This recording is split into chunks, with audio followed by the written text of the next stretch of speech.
Yo YouTube and welcome back to the channel. In today's video we're playing some more Control on Hotel against a Diamond and a Crimson lobby, man. We're on our journey to Iridescent and let's see how this game goes. Playing the aggressive SMG role with the Vel 46. Gonna push through the left hand side there. We go through, we get a stun off, we try to camera him, get our first guy, but you know what, he played the head glitch well. He waited for me to challenge him. Now that generally isn't a good gun fight to take, so I don't really know why I took that, to be honest with you, but that's okay. We're gonna go through the left hand side here, see what we can do. There is an opponent on B. Gonna jump around the corner, and yeah, this is where the domino effect starts to happen early on in the game. So what you notice is I took a challenge that I probably shouldn't have, and this is where you find a scenario where they just got a really good setup, showing how important the break really is. Going to go through, and we use our awareness from the last, when we died, we knew he was on the right corner. We were able to chuck a stun through, take him out, and you know what, man, they did a great job. They split the push, they got 2 on A, 2 on B, they were able to take the point.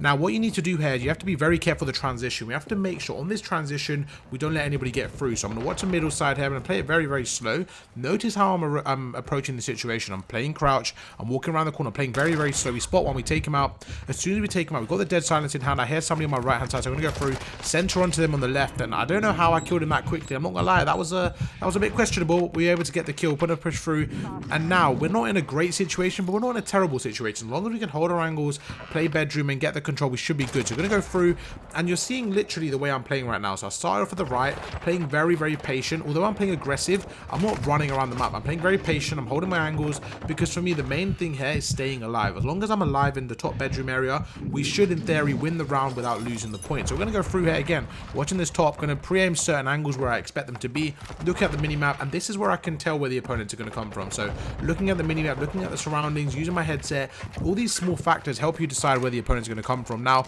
I know we've got this kind of control. I spotted somebody right underneath me, going to jump around. We're able to take him out with one off the cruise missile, precision airstrike, whatever. So we're going to go through, wait for my teammates help, and just so that we're able to get the kill. Now I know they're going to spawn on the right hand side, so instead of sitting in that corner, I'm going to go through to a different corner. We spot one and we actually get taken out. I should have went into a better position there, should have gone into more cover, because I knew exactly where they were going to be. So that was kind of an area where in my brain I knew exactly what was going to happen, but in game I just didn't react quick enough, which is okay. It happens sometimes, but in an ideal situation I would react a lot quicker there. So sometimes I see guys in the comments say, I'm doing everything but I'm still losing the games. Honestly, I feel like it's not just about the scoreboard, it's about where you are on the map, the amount of pressure you're applying. Because you saw, like, in the beginning of this game, right? Although I'm doing good in this round, because I died in the beginning, I essentially lost our team B control, and they were able to split the push. So let's say I finished the game with the most kills, but we lose the first round. Technically, I'm probably going to take responsibility there. I think that was my fault. So sometimes you might have the most kills, most hill time, all that stuff, but it's just certain plays that you do that might cost you the round. Of course, if your teammate contributed more, it's a different story, but we can only focus on ourselves, not our teammates. So we're going to go through here. We spot the guy on the bottom. We're going to make him one shot, and in this situation, we're just going to push through while he's one shot. Make sure you're always applying pressure to the opponents when they are weak, and just like that, we go 15-4. The last guy's going to get in the hill, 14-3, and what started off as a really poor round, I actually turned around and we were able to really do well there, considering the scenario we were in. We were able to win that round, taking it 1-0 going into the round 2. I think we got 7 kills that round, which isn't bad, man, not bad at all. So you saw we didn't start well there, but we did a really good job of resetting, regaining, and I think the biggest thing there, the biggest factor is getting the map control top bedroom. Once you have that top bedroom control, there's just so many areas you can sit. You can literally sit in the room, you can sit on the stairs, go downstairs. So many scenarios where you can cover, and that is probably the most important area on this map. So if you guys are playing offense or defense, make sure to cover that. And if you guys need stun practice, I mean, you know who to go to. You see that stun grenade? I am twisted. Yeah, I should have cut that out, man. What was that? Oh my god, I just stunned myself and then just absolutely got fried by him. Fair play to him, man. I'm not starting round 2 the way I want it to carry on. We're going to go through here. I'm going to center onto the left hand side. We actually get good centering off. Now this is a scenario, right, where you make somebody one shot. Now I say most of the time you can kind of have a feeling, you can kind of judge if they're going to re-challenge you just by the way. I don't know how to describe it, man. I'm not gonna lie, that's a weird situation to describe, but sometimes if you're in a situation like that, you make them one shot. I normally expect a re-challenge, to be honest with you, and most of the time I say that they do re-challenge. So we're gonna go through, we get another kill. This guy goes near us. As we approach him, we're actually gonna jump backwards, so that's more of a reaction thing, but if you can implement that into your game, it's very, very helpful. Gonna go through again, and we get some great shots off. So right there, we're just a combination of movement and centering, doing really well. We know they're gonna come on the right again, center onto the right, go back to the left. We spot him there. Instead of challenging him, I'm gonna back off, go all the way to the right, get another kill, push through, make him weak, make him one shot, slide across. I mean, so many things happening right now. If you actually go back and rewind right there, all it was a combination of good movement and good centering, and then on the screen it looks a lot smoother than maybe in my head it planned out, but we're able to do really well. 23 to 15. My teammates are on the B point, and I actually spot somebody in our base. Now, I could challenge him, but in this situation, I'm alright. Instead of challenging him, I'm going to rely on my teammate, right? There's 2 of them there, so I'm going to rely on them to get the kill, and what I'm going to do is I'm going to keep the pressure on my opponents, try to stay up here, because what I'm essentially doing, hopefully, is distracting 3 opponents and leaving that 1 player in bedroom to go against 2 of my teammates. Now, this is slightly risky, because if my teammates keep dying like they're doing now, it's not going to pay off, but I'm looking at the situation, right, with 20 lives to 14, and I'm thinking, right, if my teammates can get that 1 kill, we should be good to go.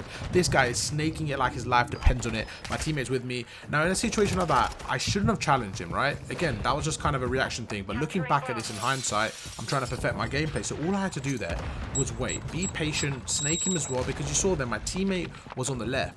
Now, snaking is a very effective play, but if I have a teammate on my left and I'm there, he has to challenge one of us eventually, and you saw right there my teammate's able to take him out.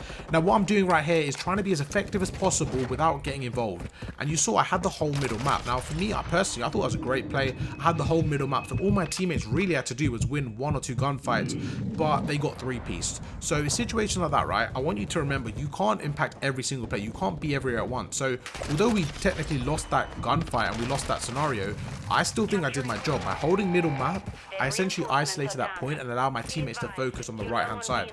Because they got 3-piece, that isn't really my fault, and that's a very unlikely situation.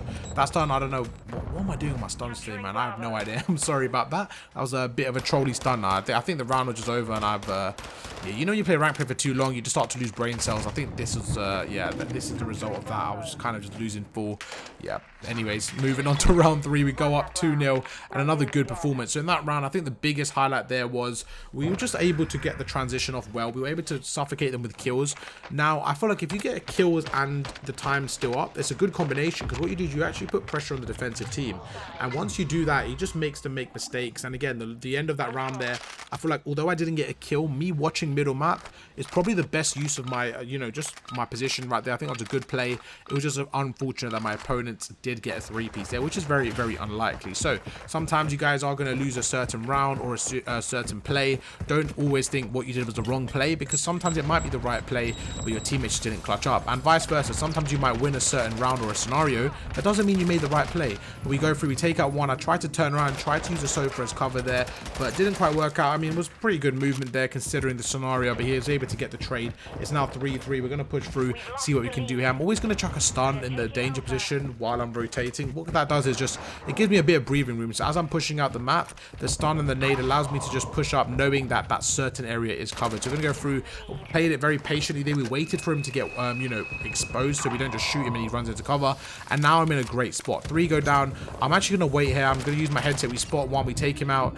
And honestly, in this situation, I know they're going to be spawning back A, but I'm just trying to finesse it. I'm trying to push through. They're going to be spawning back B, back A. Like, we're just all over them right now. I don't even know where they're going to spawn, to be honest with you. I think they're going to spawn back kitchen right now. So we're going to go through again. I'm going to center onto like the angles I expect them to be. We go through another kill. And what I'm trying to do here is I'm not expecting to stay alive here. All I'm expecting, honestly, is to get a few kills, stop their push, because they only have 35 seconds to work with. So if I get lucky and get a 2-piece here, we'll be good to go. We go through, we get 1, got to watch the other door, and I want you to notice my centering. I feel like my centering this game was pretty good going through. I'm always in positions where I'm expecting the opponents to be. We spot 1 here, we're going to slide across, dolphin dive, jump up, and absolutely fry him. Another bloodthirsty. We're about to stack score streak, so I'm going to chuck a score streak on the left, go through kitchen 1 more time. And this kitchen plays is really, really impactful, because first of all, we can stop them from getting A. Second of all, we can rotate through the left door, and it's just very, very impactful, very easy to maneuver around. That's exactly what we're doing. Going to go through, we spot a guy in the top. We're going to try to shoot just in front of him, because the bullets were going just to lead the bullets in front.